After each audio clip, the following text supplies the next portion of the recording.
here to discuss all things NRL, AFL and anything sports related.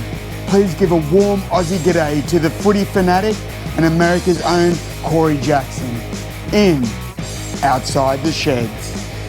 Greetings, salutations, and welcome to Outside the Sheds.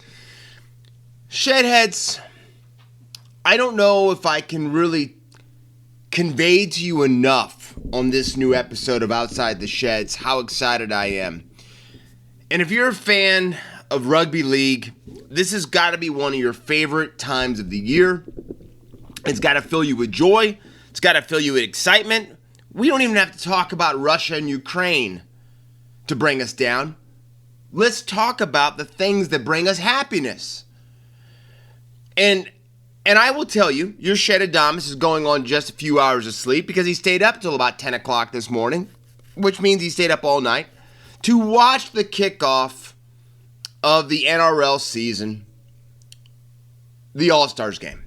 Now, this is not to detract or take away that this isn't the beginning of the rugby league season because the Super League kicks that off every year. And they kicked it off, which we'll go into a little bit later down the track on the 40-20.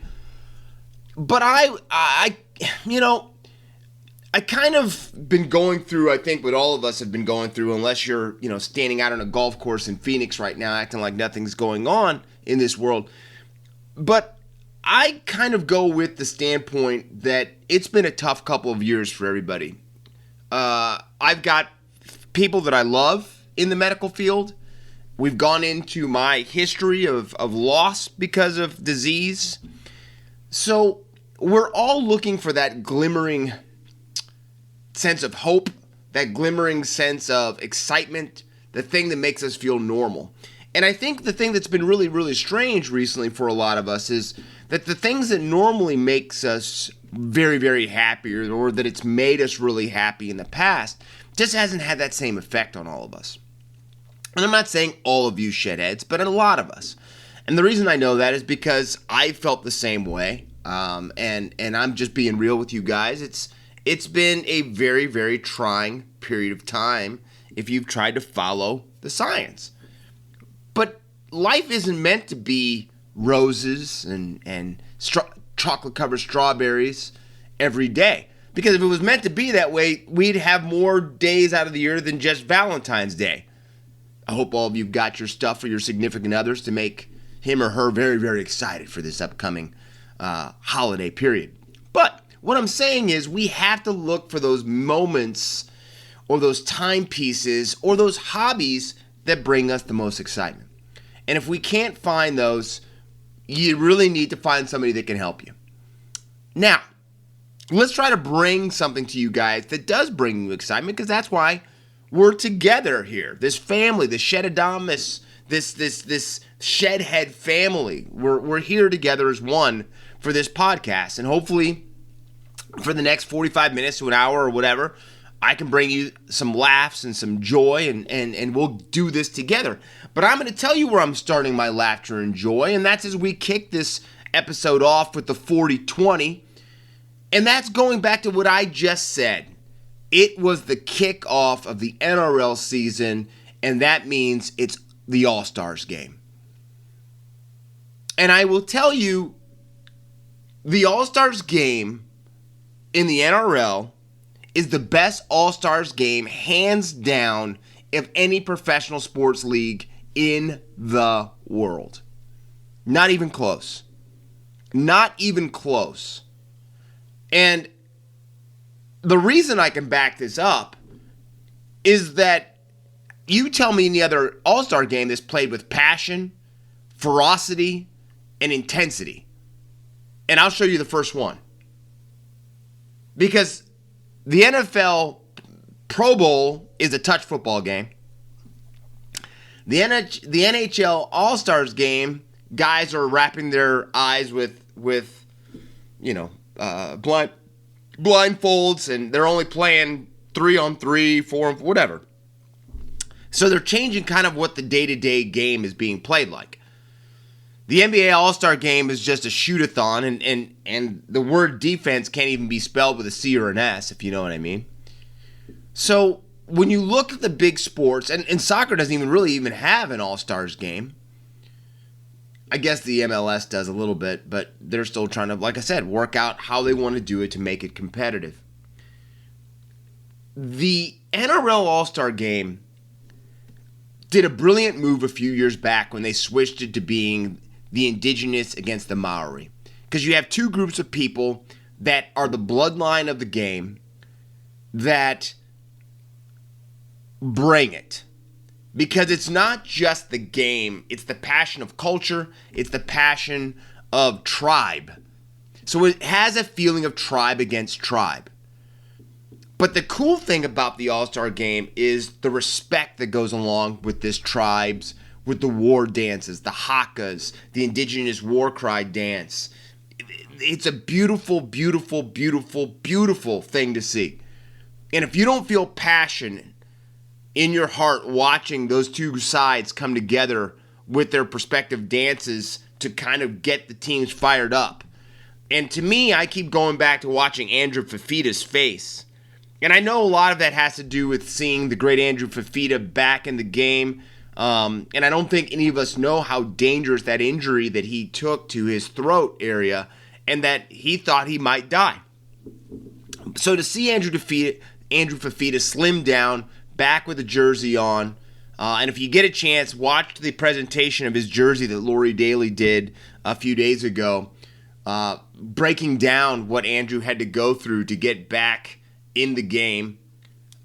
It is very, very emotional. I get emotional at that beginning of that game. I can't. You hear stories of Nico Hines talking about how he found himself and how he found out about his indigenous roots and the pride that he takes from that. And you see young and grown men change from that week of the teams getting together and learning about cultures. And it's just a beautiful thing, shitheads. And I think right now, as a world, we've kind of started to close ourselves up for the learning of new things, right?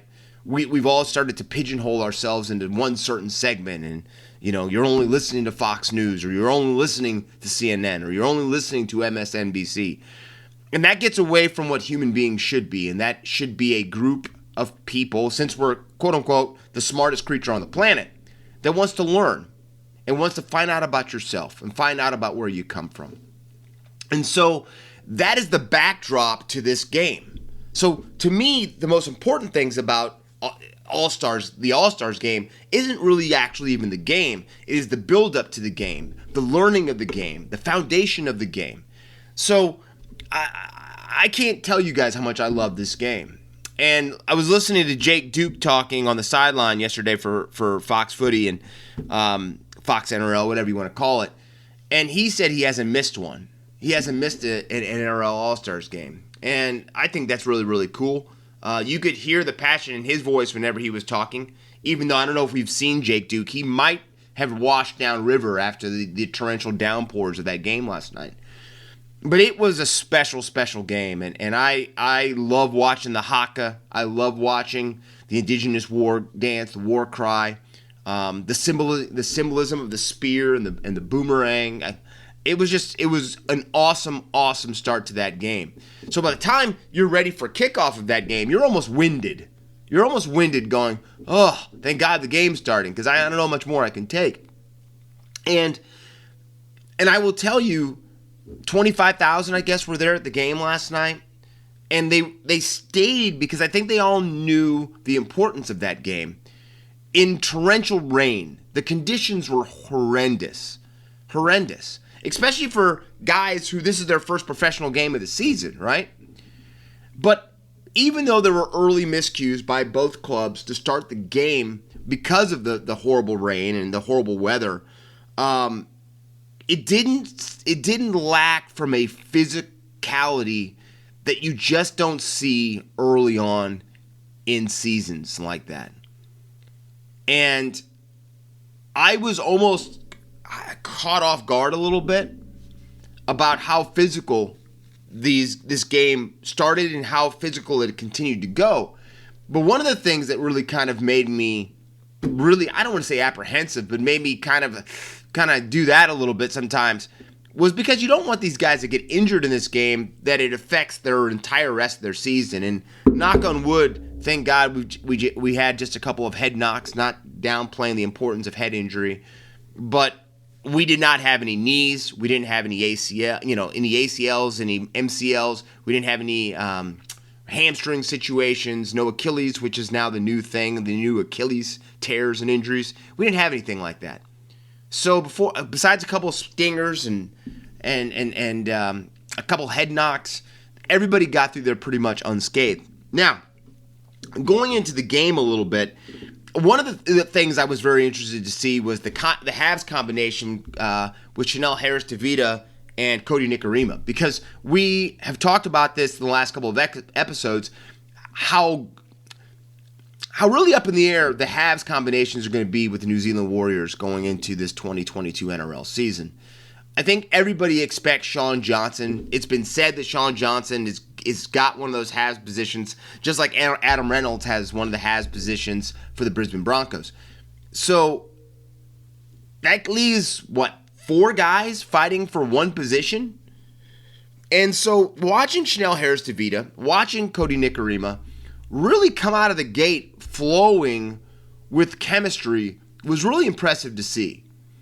And the Maori All-Stars really controlled that first quarter. I would say they were the better side easily with that first quarter.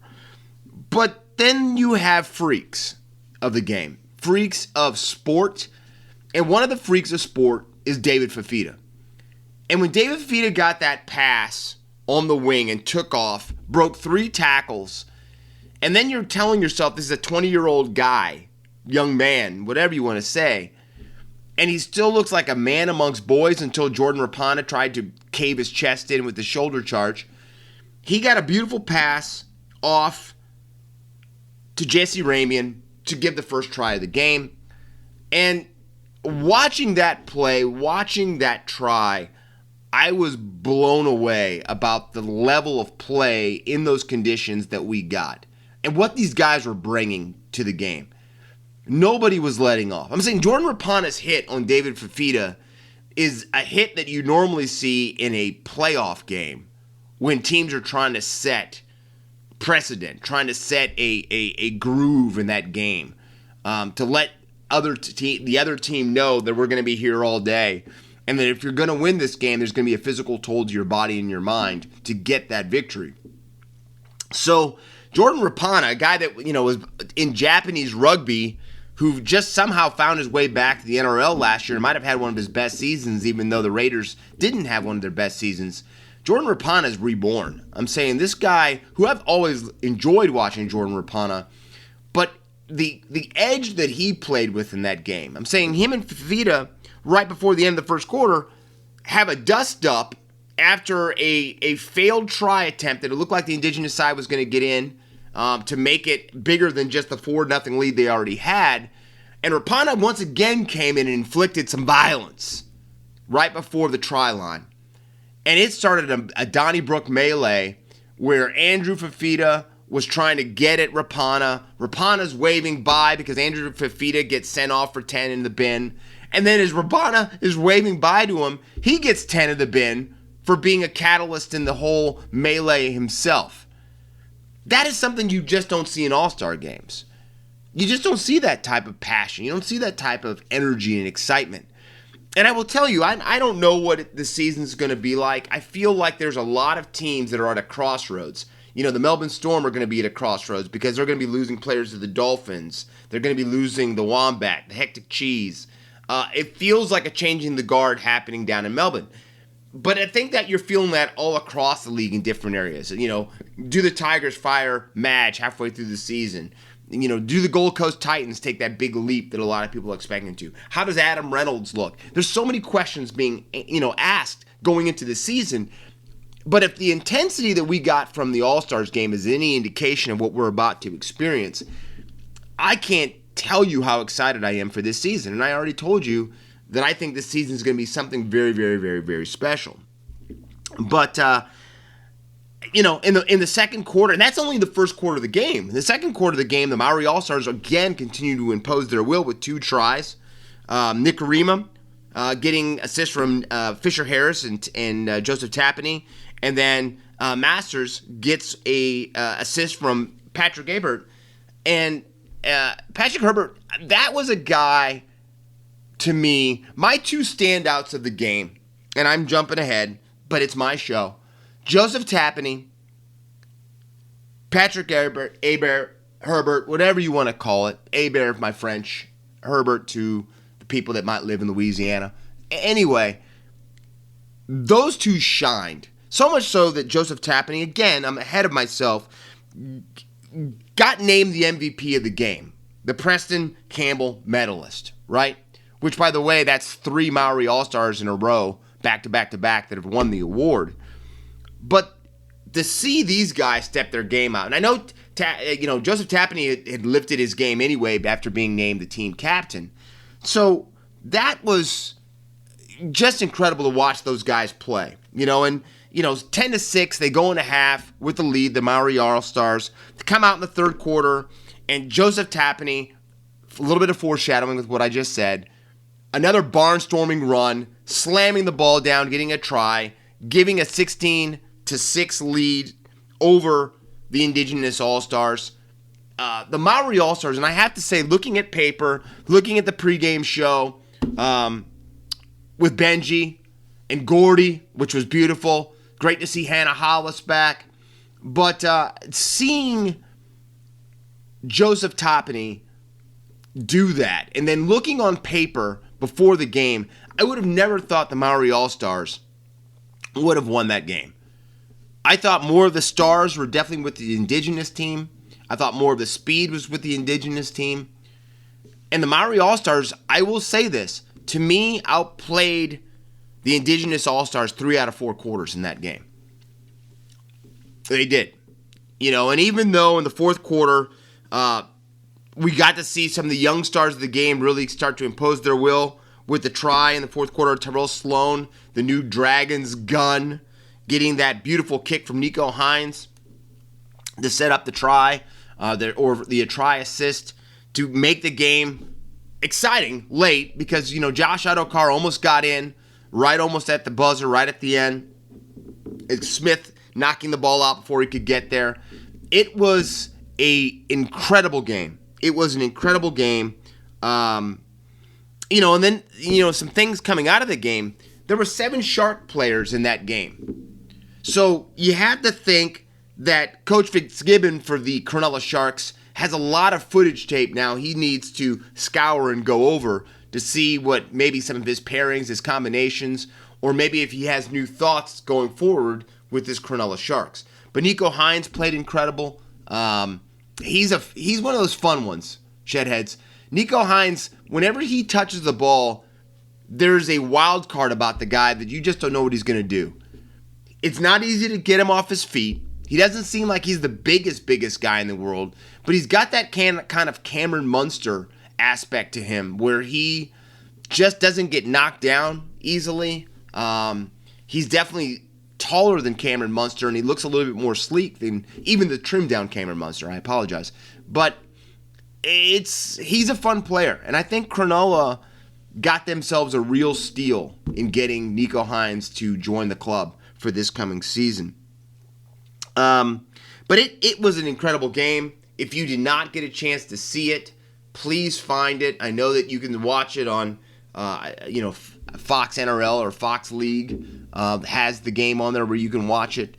But an incredible way to start the season and got me so jazzed and so pumped up. But congratulations to the Maori All-Stars doing what I didn't think they could do by winning the game 16-10 over the Indigenous All-Stars.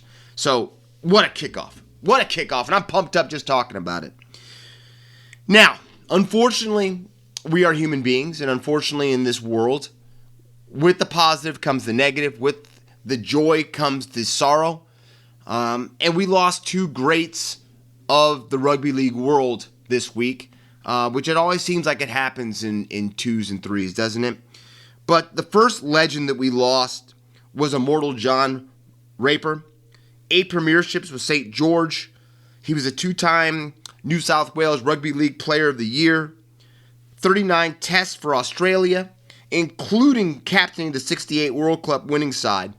And that was a big loss. That was one that I think a lot of people, the reverberation around the league that we lost John Raper was really big. He was 82 years old, so he lived a nice, full life. But you kind of make yourself, when you hear people say that, going, well, wouldn't 83 years even been even more of a full life? But you've got to talk about these greats of the game. And when you see somebody with the accolades and the honors that he had and, winning 8 premierships for a club, that is something that you have to talk about, and you have to honor greatness when you see it. The other loss we had was Olsen, the Big O, Filippini. And that was big. You heard Benji talking about him on the pregame show about the loss of the Big O. But, New Zealand hasn't dominated in rugby league like they have in rugby union. So big victories for the Kiwis over the Kangaroos are things that are honored and they're really cherished and held close to the heart. But the Big O had 28 tests for New Zealand, 107 career games for the Balmain Tigers, the Roosters, and the Bears. But I think a lot of people really kind of point to the Big O's greatness was in the 83 and 86 victories that the Kiwis had over the Kangaroos, where a lot of people say he outplayed the King Wally Lewis in those games. I watched quite a bit of highlights and footage of the Big O playing for the Kiwis, and it's kind of crazy seeing some of those old highlights of those games. The physicality is one thing, but just watching these guys play, and the game you can't say was as fast, but the intricacies of how you had to run your offense really was interesting. And watching the Big O carving people up was very, very cool to see and to watch. So I challenge you, Shedheads, to find some great footage of both of these greats, to watch them play in their prime, in their heyday, and see what they did and what real how do I say that? Real additions they had to both St. George, the Kangaroos, and to the Kiwis in their own perspective. So congratulations to these two greats on incredible careers and even better lives for the way they affected people. And the Big O, he passed away at the age of 64. So like I said, both of these guys had great lives, and I think we were all blessed to be able to watch them play and to give back to the game that we love so much. Now, moving from the greats, let's talk about the future again. It looks like the NRL preseason is going to be shown. Every single game will be shown on Fox League, and that starts next weekend, the 18th. We got a doubleheader. So, like I said, the All-Star game is definitely the kickoff of the season, but we definitely have a lot of preseason that we're going to go through to start getting these combinations ready, and it starts in a week's time. So I'm pretty excited about that. The old Fox League app will be fired up, and I'll be able to see how they're going to now have Mick Ennis and Benji and Cooper Cronk and Vonnie and all of these guys back, and how they're all going to fit together and how they're going to set up the bench and the booths and all of that stuff. So really, really excited for that. Now, I told you guys I was going to get back to this, Shedheads. We're going to get back to, even though, like I said, All-Stars game kicked off the NRL season, the Rugby League season, it started on Thursday with the St. Helens Catalans rematch that a lot of people were excited to see how Dylan Napa, Mitchell Pearce were going to fit in with that Dragon side, a Dragon side that thought they were really darn close with James Maloney and the boys last year to winning it all. And so what was this Dragons team going to do compared to a St. Helens team who was welcoming in one of my favorite players, the great Conrad Harrell, with the team? So a game that I think a lot of people thought was going to be a really, really competitive match definitely had the fire in it. I'm saying you had a send-off 18 seconds into the match. But it didn't really ever transpire that way on paper. St. Helens, Christian Wolf's boys, just pretty much put the Dragons to the sword. Even though the Dragons scored early with a masterful Drinkwater kick, try assist from a kick, I should say, they were never really the dominant team. And again, St. Helens shows their dominance. And I have to admit, I do wish that he was still with the Warriors. I know that's been a long time ago. But Conrad Harrell, the Hurricane, is such a fun player to watch.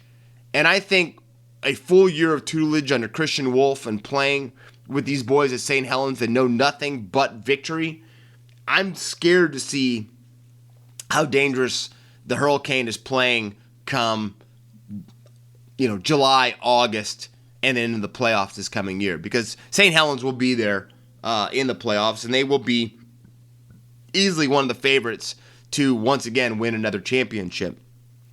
But St. Helens handled the Dragons 28-8, and I don't want to say it wasn't even that close, but they handled the Dragons quite well. Wigan downed Hull KR 24-10. Salford took it to the Castleford Tigers 26-16. The Leeds Rhinos, in probably the game of the round, taking on their nemesis and rival, the Wigan Warriors. And, not the Wigan Warriors. The Wire. I apologize. We'll just say the Wire. Okay, you guys all know what that is. But Leeds 20, the Wire 22. So that was a really, really good game. If you have a chance to watch the highlights of that, that was a game. That was a game. There was a lot of boos because the Wire went in and steals it at Leeds. And then we had the welcoming of a new side in the Super League. Toulouse played their first match against the Huddersfield Giants, and Huddersfield wins that one 42-14 over the new baby Toulouse, who's now being welcomed into the Super League. So right now I'm having a little bit of a problem because I'm doing a transition of my television service, and I'm missing my Fox Soccer channel to watch a lot of these matches. So keeping up to date on the Super League, I'm working to get this done. I can't really get the Sky app over here in the old States, but we'll make this happen, and I'm a big fan of the Super League, and we'll keep reporting on it, and we're going to get even more detailed as this season goes along. Now, as we transition to On the Mark, I definitely was not expecting this story to come out of the AFL, and it really kind of caught me off guard a little bit because, one of the coolest scenes in one of my favorite shows, and maybe I think the greatest series ever on television, was Band of Brothers, was there was a talk between one of the leaders of the soldiers that told the other one that you can't hang out with your men anymore. If you're going to get promoted, you have to have the separation between the leaders hanging out with the people that they lead, right?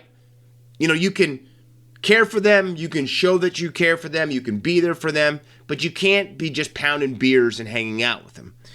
So all of a sudden, a story breaks, a really big story out of Melbourne, that Simon Goodwin, the head coach of the Melbourne Demons, is under scrutiny and under fire for bullying tactics and some really questionable moves off the field with players in situations.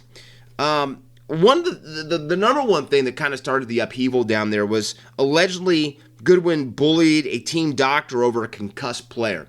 And we know the importance now that the NRL and the AFL are really putting on teams and doctors to keep players out of danger when it comes to head knocks or head situations, right? It's not even close. It's one of probably the number one thing that both of these organizations are talking about. But it's not just NRL, AFL. It's a big talking point in the NFL. Any pretty much sport contact-wise, it is being really talked about. The head is the number one thing that is put under the microscope now, and making sure players have plenty of time to rest, to let that brain recover from the injuries. I listened to a really good interview with Bill Romanowski, the player that played for the Raiders and the Broncos. And Romo always said that he liked to lead with his head in tackles, which everybody knows you shouldn't do now. But that's what Romo said. He used his head almost as a weapon when he tackled. And he talked about a horrible story when he knew that his career was probably over because, again, one of those head tackles caused extreme trauma to him where the world was spinning and he played the rest of the game, not saying how injured he was, squinting the whole rest of the game so stuff didn't spin as well and that he didn't see lights and all that type of stuff. Very scary stuff. So when you hear about coaches that kind of push away doctors from doing things to keep their players safe, it really kind of makes you feel dirty in a lot of ways, right? So hearing that's not good. But then you hear these stories that Simon Goodwin is going to the bar or to the pub, whatever you want to say, and is mixing and drinking with his players and gambling, practicing and gambling with his players as well. Now, this is where that slope becomes not just slippery, but dangerously and treacherous. Because that's the thing that has always scared me, is gambling in the game. Because we have already heard over here about the NFL, about owners, quote unquote, how should I say, bribing coaches to lose games to get better draft picks and all this type of stuff, right? Where it becomes very, very sketchy is when gambling's involved. Because that is then conceived as teams throwing matches. And if it's proven that teams are throwing matches, then can you really take somebody's money when the fix was in, right? The fix was in. You can't control that. And I'm not a big gambling guy. I know we've talked about this over and over and over again. You know, we do these picks and we play on this platform. But it always scares me because as human beings, we go from betting $5 to $10 to $50 to $100 to $1,000 to your home at times. And it doesn't start off with the home. It starts off with $5. So gambling is something that's, you know, it's there's a reason it's been illegal for so very, very long, and it still is illegal in a lot of places still. But when you hear about coaches being involved in that, there's a coach that I'll bring up his name right now. Some of you, probably more of the American shedheads, the USA shedheads will understand this, but there's a manager for baseball named Pete Rose that has not been allowed to get into the Hall of Fame because there's rumors that he gambled, but there's no proof that he didn't gamble on his own team. And that if he did gamble on his own team, did that mean that he ever placed a bet for his team to lose? And I guess you can see where I'm going from there. So when this stuff comes up about Simon Goodwin, about gambling and carousing and drinking with players, and you know his captain, Max Gaughan, said that he has no problem with any of this and he doesn't know anything about bullying, all that type of stuff. But what do you expect Max to do and what him to say, since he's close to his coach? But the AFL may have a real problem on their hands because there was big rumor that when this came out a week before the grand final that there was talk that Simon Goodwin might get canned. And now there's talk that he may be about ready to get a contract extension from the Demons. So I think it's kind of funny how things work out and change when teams win compared to when teams are losing. And I'm not there. I'm not a Melbourne Demon player. I've never been coached by Simon Goodwin. I never had drinks with Simon Goodwin. So I don't know what he is doing.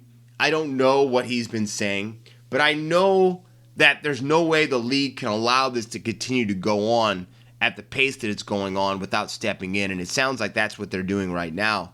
But really, really unique story. Not a story that I was expecting to have to cover, especially when you're talking about a premiership team right there, a team that just got their first flag in years.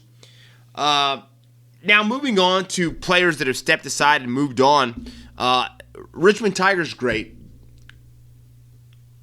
Alex Rance. One of the most quirky, but one of the best players the game has seen for years. the 1-8, number 18 for Richmond. He had been working with the Essendon Bombers.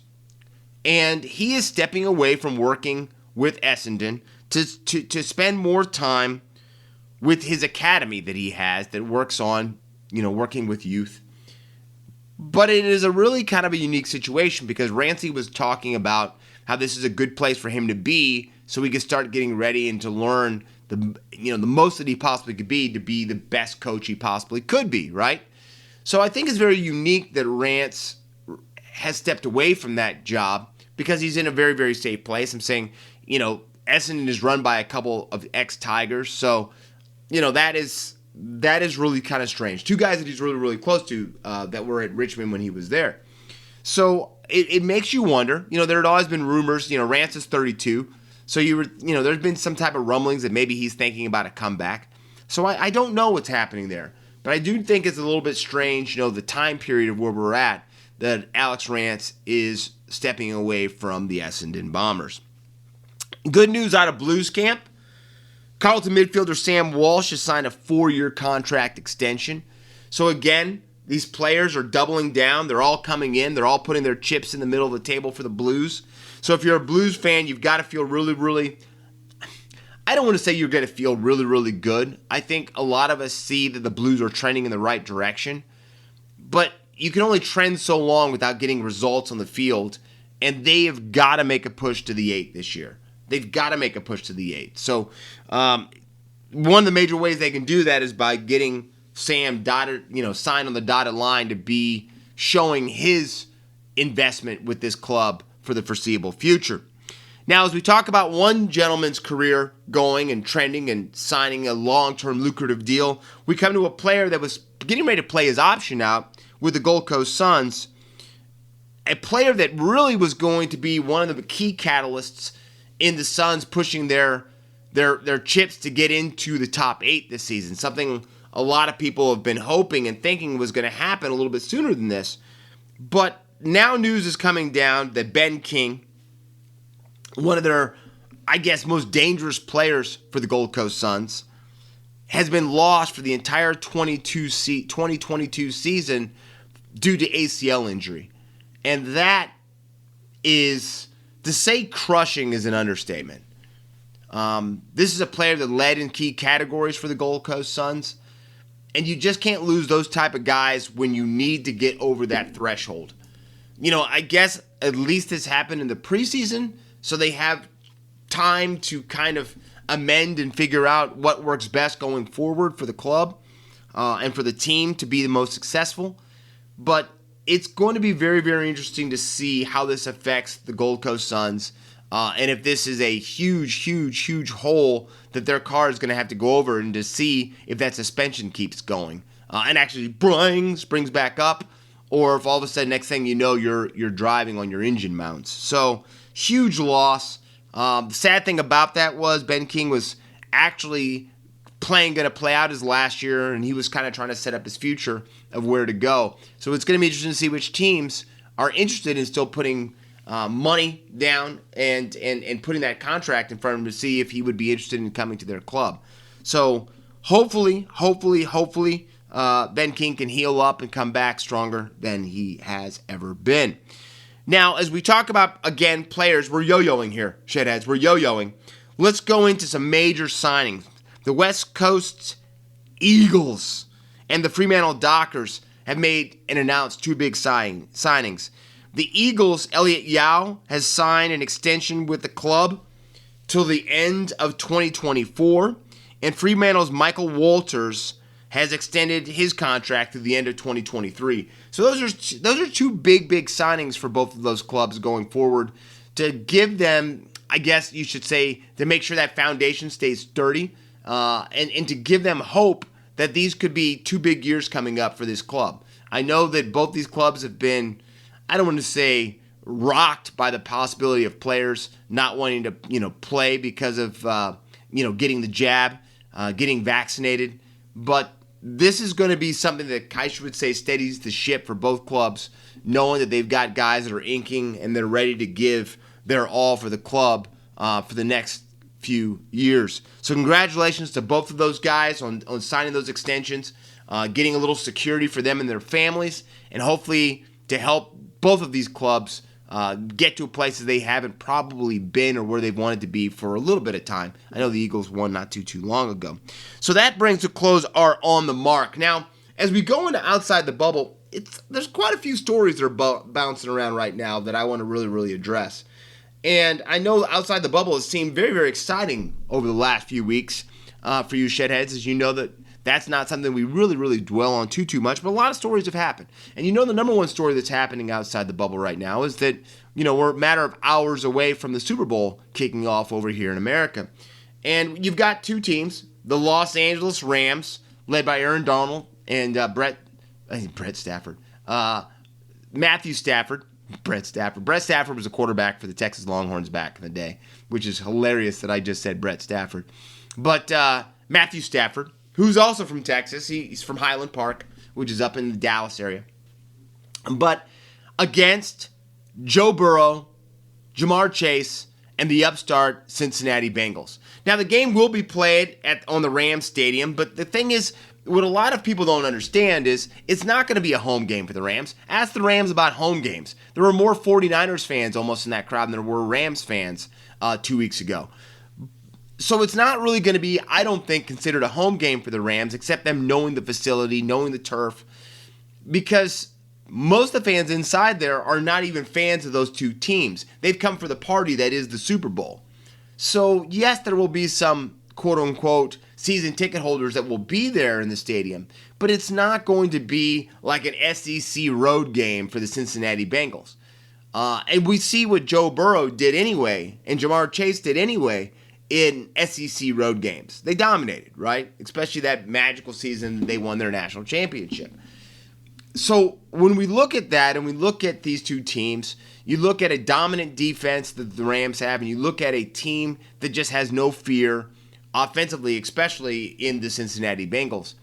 And I don't know, I've been kind of going back and forth a little bit, but taking emotion out, because neither one of these are two teams that I follow too terribly much, I think for whatever reason, the Cincinnati Bengals win the Super Bowl.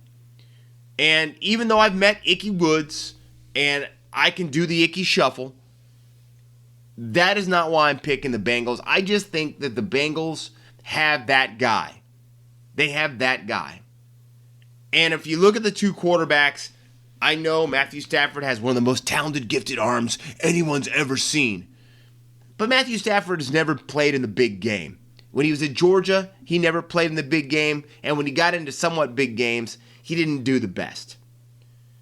And then you've got on the other side Joe Burrow, a guy that lives with a chip on his shoulder. That sounds like somebody I've known about that was an NFL quarterback. But he plays with a chip on his shoulder. He plays like he has something to prove. He plays like nobody believes in me, so I'm going to show you how great I am. And you've got a guy that's playing on the big stage year after year after year. I don't know how you bet against the Bengals, personally. I think the Bengals are going to take care of business, and they're going to win this Super Bowl. And I think it's going to be an exciting Super Bowl, but the Bengals find a way to win it. So I'm taking the Cincinnati Bengals to be the Super Bowl champions this year, which is crazy for me to say, even though both of these teams are number 4 seeds coming into the playoffs. So take Cincy. I don't even know what the points are. Straight up, take the Bengals. Now, in things that we didn't know were ever going to happen, and I know this affects a lot of the Melbourne listeners of the show, but Ben Simmons has finally found his way out of the Philadelphia 76ers. Daryl Morey got his guy. The beard is coming back to a Daryl Morey side. If you didn't know this, Shedheads, Daryl Morey was the bigwig, the GM for the Houston Rockets, and that is where he fell in love with James Harden, the beard.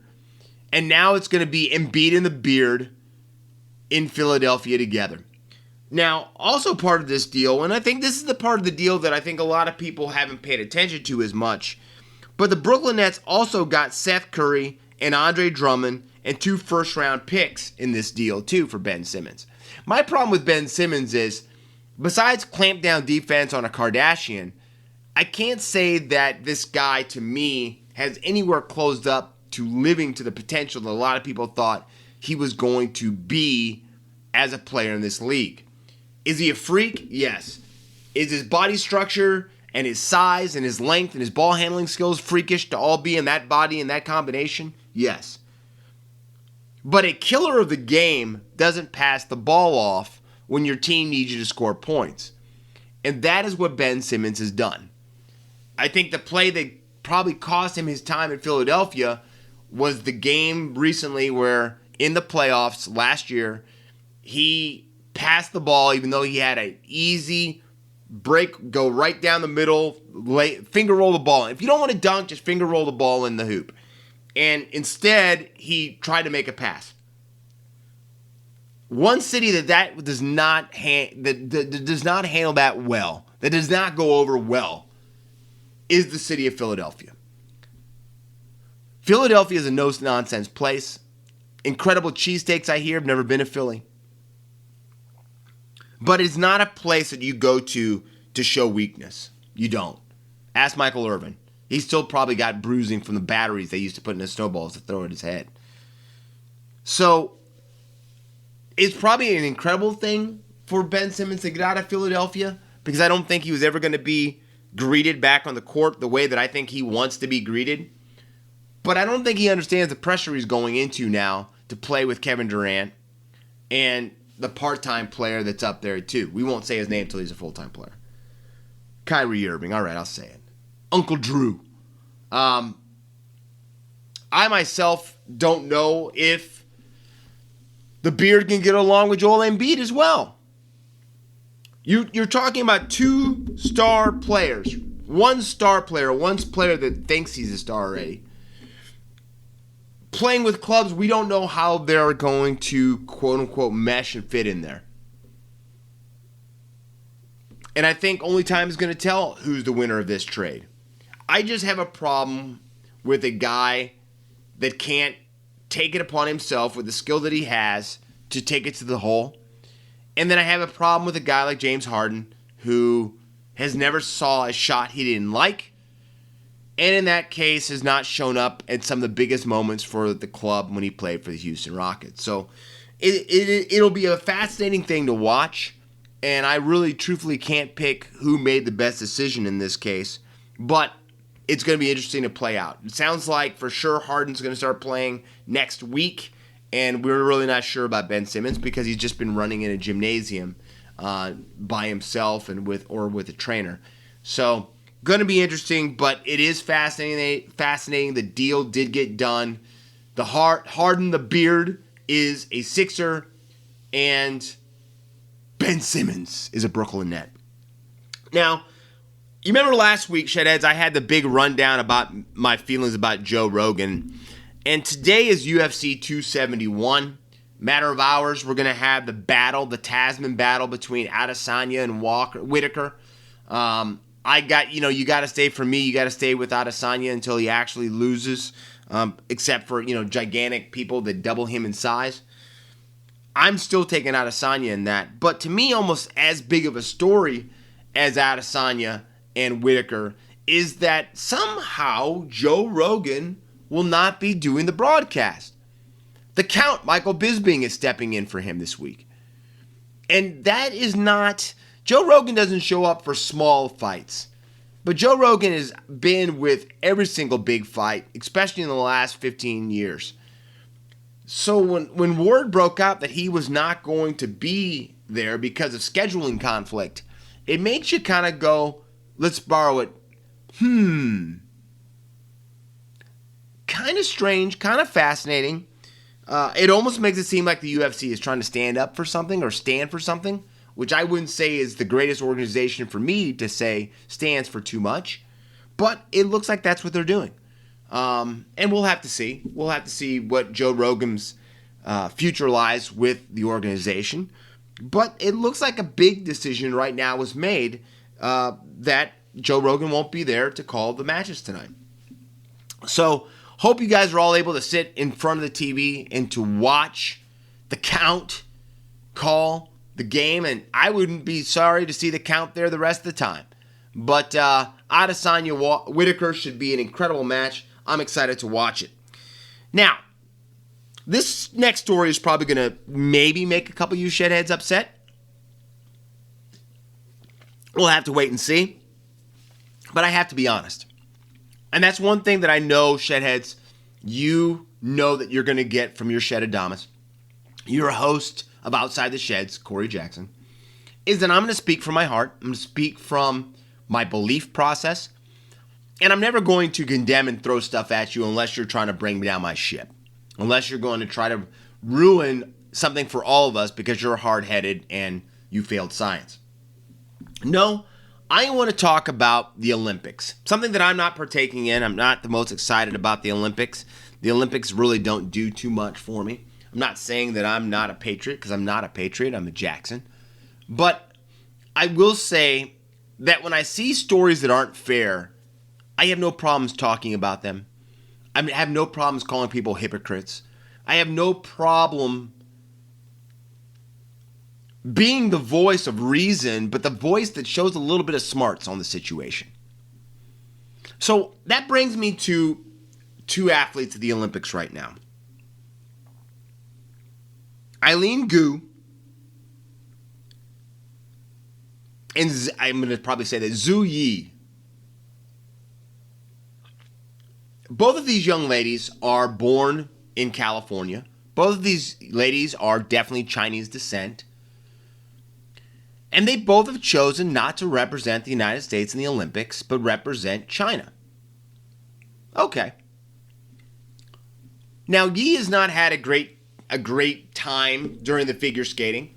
She's not had a great moments at all at this Olympics of the figure skating. But Eileen has won the gold medal. A gold medal that did not go to the United States, but it went to China. And I think that's where this problem is. The problem is, if both these girls were failures, the media wouldn't care.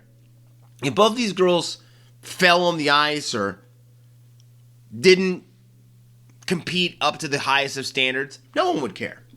But a gold medal went to a country that has a rivalry with the United States, and that doesn't sit well with people. But let me ask you a question. Why would two athletes feel this resounding feeling of representing a country that at one time said and named the coronavirus the Kung Flu? Just asking you a question. If somebody offended you and said something bad about your family or your race, your religion, what you believe in, would you run through the door to represent them? Now, here's the thing. Some people will. Some people have no problems being called a bunch of names, being said, go back to your country, saying all this type of stuff, and just letting that water run down their back like a duck. Didn't get on my skin. Good to go. But some people go, really? The Kung Flu? And they probably hold it deep in places that we will never even know. Some of us will. Some of us have been called certain things, probably. Some of us have probably felt ostracized. Some of us probably have felt that maybe things aren't fair. And if that's what you have felt before, I'm sorry you felt that way. But even if you didn't, I think all of us can kind of try to and if you can't try to picture what that would feel like, you might want to look in the mirror, because you probably are one of the problems. If you can't put yourself in somebody else's shoes to try to relate why they might do something, you're the problem. They're not the problem, you're the problem. Now, about these two athletes.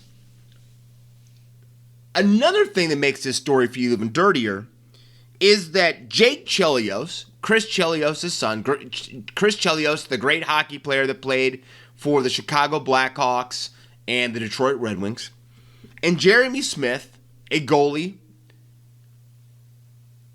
are not Chinese. Heck, Jake Chelios can speak 2 or 3 words of Chinese or Mandarin, whatever you want to say. Native tongue. But both of these guys are playing for the Chinese national hockey team. And there's not been hateful stories written about them. There's not been ridicule of them. There haven't been people that say, stay out of our country, don't come back. Nothing. Nothing at all. So doesn't that sound kind of strange? Two young, Asian descent women are getting vile threats and stories being written of what about if they give up their U.S. citizenship? But nothing is mentioned about Jake Chelios or Jeremy Smith. And I've always said this. I've said this over and over and over and over and over and over and over and over and over and over and over and over and over again. If you're going to be angry about one person, you've got to be fair and angry about everybody who does that. You can't just pick the two people that don't look like you and get pissed off at them and not be mad at everybody. Because last time I checked, Jake Chelios and Jeremy Smith did not play for the country they quote-unquote are from. But the sad part about this is, Shedheads, this has been going on forever. Players in soccer have played for other countries that they have to get caps because their great-great-great-grandmother. Don't forget, bringing this back to the world of rugby league, Blake Austin, Jackson Hastings are playing for different countries. And they were both born in Australia. I'm just saying it has happened before. And you would hate that this reason for players get or athletes getting vitriol isn't because of how they look. But it sure seems like it. Because no one's ever... Mitchell Moses played for Lebanon in the Rugby League World Cup. No one called Mitchell Moses a traitor to Australia. I'm just saying it's not fair to throw stones at certain groups of people or people that don't look like you because of a decision they made. And hey, I am not a fan of... I'm not here saying that I'm standing and saying this because I'm a pro-China guy. I'm not. Do I hate China? No, no, I've never been to China. Does China have a sketchy past and have done some things that I don't believe in? Yes. But that's not why these two people chose to represent China in the Olympics. China gave them the best opportunity. And they felt a drive to do it. That's their right. That's their right. There were soldiers in World War II that were Americans that went and fought for Germany and Italy against America, that were born in America. And you don't hear any horrible stories or people calling them just horrendous names. They went and fought against the country, not just did downhill skiing, didn't do pirouettes on the ice, but fought to kill fellow Americans in World War II to represent Italy and to represent Germany. A lot of stories not written about that, but it is a fact. It is true. There's even a scene in Band of Brothers where a soldier is sitting there in his German garb talking to an American soldier saying, "What are you doing?" It happens. It happens. And then there were also soldiers in World War II that were Japanese, of Japanese descent. Their parents are in American camps, and they still want to fight for America against Japan. So this isn't something that's new. It's just something that's not reported fairly and has not been seen fairly. And that's wrong. That's wrong. These young ladies can represent any country they want to if they're eligible. And they shouldn't be attacked for that. Especially not for people from a country that said the coronavirus was the Kung flu. That's me. You reap what you sow. That's what my coach always told me. You reap what you sow. So, anyway, congratulations to Eileen Gu for winning the gold medal. And I would say good luck to Jake Chelios and Jeremy Smith, because you're going to need all the help you need for the Chinese hockey team. Because last time I checked, there's still two teams called Canada, Russia, and the United States that are out there on the horizon. So, Shedheads, that brings to a close this episode of Outside the Sheds. Your Shedadamas got a chance to do some balancing on that soapbox he calls his words, his principles, and his characterizations. I hope you enjoyed this episode, Shedheads. Definitely reach out to me. Let me know what you're thinking. Let me know how you're feeling. If you're mad about the Olympics, go somewhere else because I still haven't watched any. I just talk about principle and character. But until next week, Shedheads, get excited. We've got some preseason next week. We've got the round 2 of the Super League. Get ready for it. Until next week again, I am your host, Corey Jackson. You've been listening Outside the Sheds. Stay out of trouble. Don't get caught. Until next week, see ya! And that was another fantastic episode of Outside the Sheds with Corey Jackson, talking all things NRL, AFL, and all things sports. So please remember to smash the subscribe button and share this with your family and friends and show them what Australian sport is all about.